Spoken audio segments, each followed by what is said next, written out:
दोस्तों, भारत और बांग्लादेश के बीच बॉर्डर पर जिस तरह के हालात बन रहे हैं, अब बांग्लादेश सैन्य स्तर पर बड़े कदम उठाने की तैयारी कर रहा है।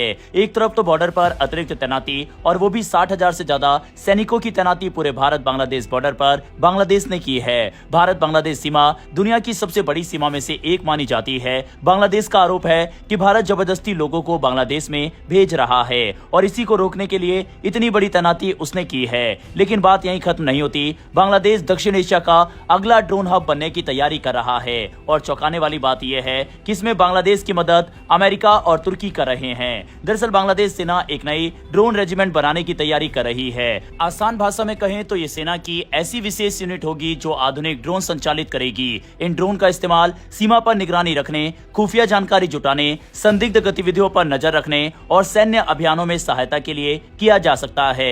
आज की दुनिया में ड्रोन सिर्फ एक कैमरा उड़ाने वाली मशीन नहीं रहे, बल्कि आधुनिक युद्ध और सुरक्षा व्यवस्था का बेहद महत्वपूर्ण हिस्सा बन चुके हैं। दिलचस्प बात यह है कि इस परियोजना में अमेरिका और तुर्की दोनों की भूमिका बताई जा रही है। रिपोर्टों के अनुसार बांग्लादेश के लिए एक आधुनिक ग्राउंड डेटा टर्मिनल भी विकसित किया जा रहा है, जिसमें तुर्की तकनीकी सहयोग दे सकता है। यह ऐसा सिस्टम होता है जो ड्रोन द्वारा भेजी गई तस्वीरों, वीडियो और अन्य जानकारियों को तुरंत कंट्रोल सेंटर तक पहुंचाता है। यानी अगर कोई ड्रोन सीमा या समुद्र के ऊपर उड़ रहा है तो उसकी हर गतिविधि को जमीन पर बैठे अधिकारी रियल टाइम में देख सकते हैं। इस पूरे घटनाक्रम ने तब और ज्यादा ध्यान खींचा जब 31 मई को बांग्लादेश के बरगुना तट के पास एक रहस्यमयी समुद्री उपकरण मिला। बाद में पता चला कि अमेरिकी नौसेना का एक ऑटोनोमस अंडर वाटर ग्लाइडर था। ऐसे उपकरण समुद्र के भीतर चलकर पानी की स्थिति, समुद्री गतिविधियों और अन्य महत्वपूर्ण जानकारियों को इकट्ठा करते हैं। इस घटना ने यह संकेत जरूर दिया है कि बंगाल की खाड़ी का क्षेत्र दुनिया की बड़ी शक्तियों के लिए पहले से कहीं अधिक महत्वपूर्ण होता जा रहा है। इसी बीच तुर्की के विदेश मंत्री हाकान फिदान ने ढाका का दौरा किया। इस यात्रा के दौरान बांग्लादेश और तुर्की के बीच रक्षा सहयोग को लेकर कई अहम चर्चाएं हुई। दोनों देशों ने रक्षा और विदेश मंत्रालय स्तर पर एक संयुक्त समिति बनाने पर सहमति जताई। इसका उद्देश्य दोनों के बीच सहयोग को और मजबूत करना है, खासकर रक्षा तकनीक और रक्षा उद्योग के क्षेत्र में। तुर्की की दिलचस्पी सिर्फ हथियार बेचने तक सीमित नहीं दिखाई दे रही। रिपोर्टों के अनुसार वह बांग्लादेश में रक्षा उपकरणों के निर्माण से जुड़ी फैक्ट्रियां लगाने की संभावना भी तलाश रहा है। इनमें ड्रोन, टैंक और विभिन्न इलेक्ट्रॉनिक रक्षा प्रणालियां शामिल हो सकती है। बांग्लादेश सरकार ने भी चिट्टोग्राम में एक विशेष आर्थिक क्षेत्र तुर्की के निवेश के लिए उपलब्ध कराने की बात कही है। अगर ये योजना आगे बढ़ती है तो इसका मतलब केवल नए कारखाने लगना नहीं होगा, इसका अर्थ होगा नई तकनीक का आगमन, स्थानीय स्तर पर उत्पादन, रोजगार के अवसर और भविष्य में रक्षा निर्यात की संभावनाएं। यही वजह है कि इस पूरे प्रोजेक्ट को केवल सैन्य योजना नहीं बल्कि एक औद्योगिक और आर्थिक अवसर के रूप में भी देखा जा रहा है। यहाँ एक सवाल उठता है कि आखिर तुर्की को लेकर इतनी चर्चा क्यों हो रही है? इसका जवाब तुर्की के पिछले 20 वर्षों के सफर में छिपा है। एक समय था जब तुर्की अपनी अधिकांश रक्षा जरूरतों के लिए विदेशों पर निर्भर था, लेकिन लगातार निवेश और सरकारी समर्थन की बदौलत उसने अपनी रक्षा इंडस्ट्री को मजबूत बनाया।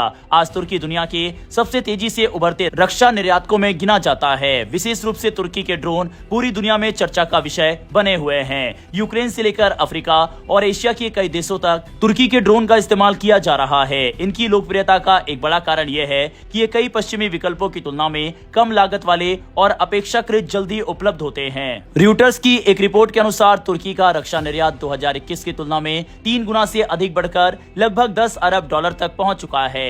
यही नहीं, यूरोप और अमेरिका को होने वाला उसका रक्षा निर्यात भी तेजी से बढ़ा है। इससे पता चलता है कि तुर्की अब केवल क्षेत्रीय शक्ति नहीं बल्कि वैश्विक रक्षा बाजार का एक महत्वपूर्ण खिलाड़ी बन चुका है। इस सफलता के पीछे कई कंपनियों का योगदान रहा है। बाइकर, टर्किश एरोस्पेस इंडस्ट्री, आर्को डिफेंस और काले जैसी कंपनियां लगातार नए उत्पाद विकसित कर रही है। माना जा रहा है कि भविष्य में इनमें से कुछ कंपनियां बांग्लादेश में भी निवेश कर सकती हैं। बांग्लादेश की योजना सिर्फ ड्रोन खरीदने तक सीमित नहीं है। रिपोर्टों के अनुसार वहां की सरकारी रक्षा इकाइयां भविष्य में ड्रोन निर्माण और रक्षा उत्पादन में भागीदारी कर सकती है। अगर ऐसा होता है तो बांग्लादेश धीरे धीरे रक्षा उपकरणों का उपभोक्ता देश होने से आगे बढ़कर निर्माता देश बनने की दिशा में कदम रख सकता है। इस पूरी कहानी का एक आर्थिक पहलू भी है। तुर्की और बांग्लादेश दोनों आपसी व्यापार को बढ़ाकर लगभग 2 अरब डॉलर तक पहुंचाने का लक्ष्य रख रहे हैं। रक्षा उद्योग को इस लक्ष्य का महत्वपूर्ण हिस्सा माना जा रहा है। इसीलिए ये सहयोग केवल सुरक्षा तक सीमित नहीं बल्कि व्यापार और निवेश से भी जुड़ा हुआ है। फिलहाल ये सभी योजनाएं शुरुआती चरण में है और इनके पूरी तरह लागू होने में समय लगेगा, लेकिन इतना जरूर कहा जा सकता है कि बांग्लादेश आने वाले वर्षों के लिए एक बड़ी रणनीति पर काम कर रहा है। वे अपनी सैन्य क्षमता बढ़ाने के साथ साथ रक्षा उद्योग को भी विकसित करना चाहता है, जबकि तुर्की नए बाजार और नए साझेदार तलाश रहा है। दूसरी ओर अमेरिका भी